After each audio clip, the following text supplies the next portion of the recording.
What up, y'all? It's Crew, also known as Araneae Storm, checking in. I am your Cosmic Rootwork astrologist specializing in Mars activations as well as North Node and South Node consultations. So if you would like to book a personal reading with me, you can hit me up at araneastorm.wix.com/info, and you can hit me up on all social media at Araneae Storm.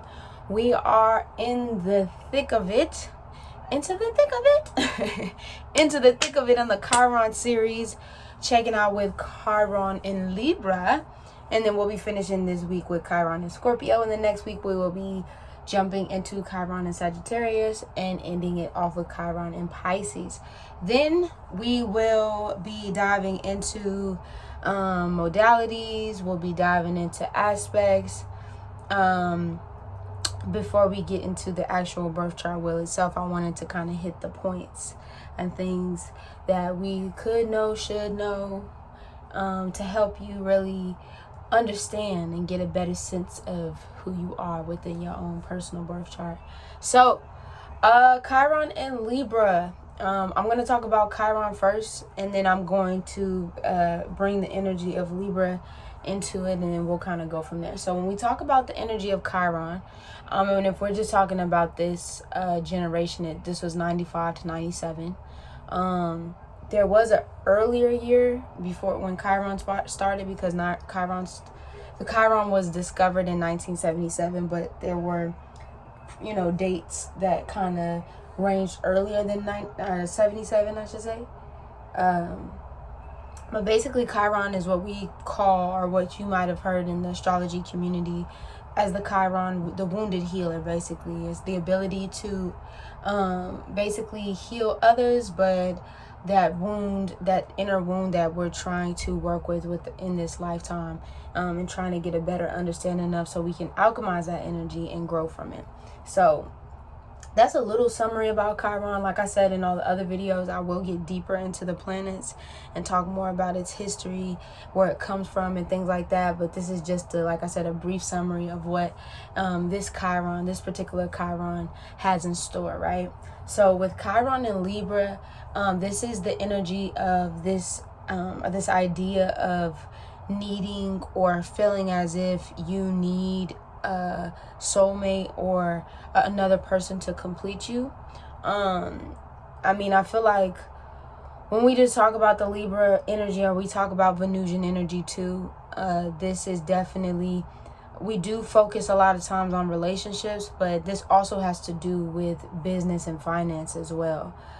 So feeling like you need some type of partnership with somebody in order to be fulfilled. But even with this Chiron, whether you're not in a relationship, or you are in a relationship, or whether you're in a partnership or not in a partnership, there's this feeling of inadequacy that comes along with this Chiron. Basically this need to fill this void, this hidden void. And I think this Chiron and Libra grows and has to understand through learning the lessons of this particular Chiron, is that nobody's going to be able to fulfill you the way that you fulfill you. Nobody is going to be able to kind of come and swoop down and, you know what I'm saying, give you what you need in order to feel fulfilled. That is something that comes from within. So that's definitely something. If we're talking about Libra and the energy that sits on the opposite side of Libra's Aries, it's having this need. Whereas Aries is more self-reliant. Libra is a little bit more, or if we're talking about dependency, is a little bit more codependent.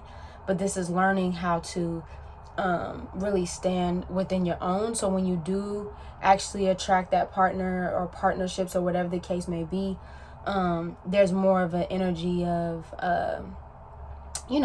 this is my individual self, my individual needs and things like that, and then other people could come in with theirs, but you can still stand strong in your own, right? This need to prove yourself or prove your worthiness. There's an energy also too when it comes to relationships or relating to other people.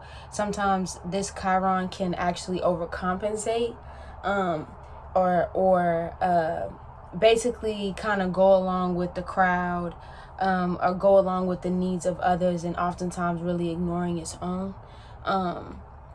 Definitely needing or seeking validation from other people in order to feel fulfilled. But in the long run, it really does more hurt than good, because you're not actually following in your own, you're not necessarily following in your own path, right? So this definitely is a sign or a Chiron energy to really discover your own voice, discover what your own needs are. When we talk about the Libra energy too, we talk about the diplomat, or the person that, is able to mend, basically bring people together from different walks of life and things like that. That is one of your superpowers, especially when you strengthen your Chiron. This is something that you'll often understand. Also, too, understanding that relationships, and not just saying like relationships where you're with somebody in a relationship and y'all want to get married, whatever the case may be. This is actually just relationships, like day-to-day relationships that you have with people, to relate to them, right? You learn a lot through these experiences. You learn you learn a lot about yourself through having and bringing in those experiences.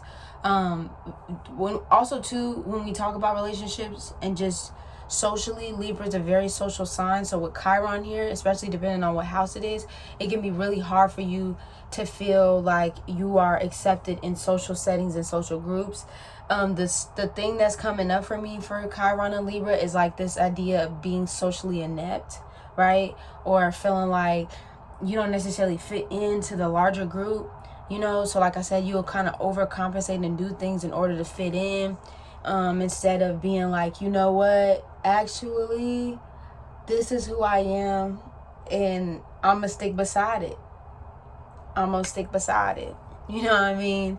So there's definitely Chiron and Libra energy are feeling socially rejected in that way. Understanding that, the world is never going to be perfect. There's this idea of perfectionism that follows along after Chiron and Virgo into Chiron and Libra, and living up to this idealistic expectations of people and situations in your head, and then when it doesn't play out, it can kind of make you feel like you bounce back, or whatever the case may be. I think it's mostly understanding that we all do have imperfections. Like, nobody's going to be 100% perfect, including ourselves.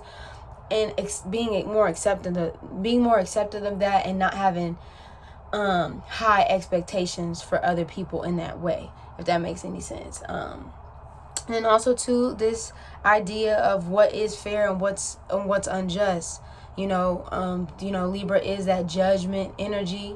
It is that energy of, wanting to kind of lay down the law, and wanting to actually have like that this is the real, this is what's fact, this is what's fiction, it can be very black and white. Not to say that that's the energy that you have to have, but it can be very like this or that kind of energy.